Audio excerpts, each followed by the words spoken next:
Praise the Lord. இன்றைய நாளில் ஆண்டவர் சொல்ல விரும்பும் வார்த்தை, நீயும் இயேசு கிறிஸ்துவுக்கு நல்ல போர் சேவகனாய் தீங்கு அனுபவி.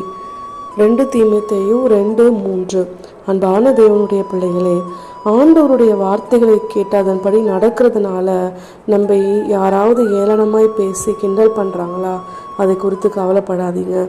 எப்போவுமே ஆலயத்துக்கு போகிறேன், பைபிள் படிக்கிறேன், ஜெபம் பண்ணுறேன்னு சொல்கிறீங்களே, ஆனால் உங்கள் வாழ்க்கையில் ஒரு முன்னேற்றமே இல்லைன்னு சொல்லி நம்முடைய வாழ்க்கையை பார்த்து நெகட்டிவாக பேசுகிறாங்களா, அதை குறித்தும் நீங்கள் கவலைப்படாதீங்க.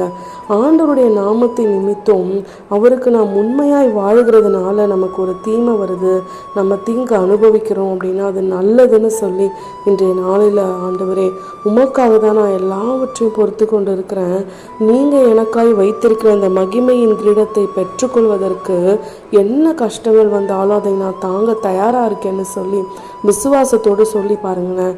ஆண்டவர் நம்ம மேலே ஒரு இரக்கத்தை அந்த நேரத்தில் காண்பி பாருங்க.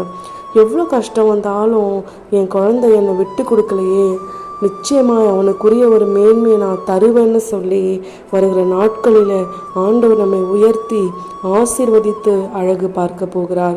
வார்த்தையை விசுவசித்து நாம் நன்மையையும் கிருபையும் பெற்றுக்கொள்ளலாம். ஆமென்.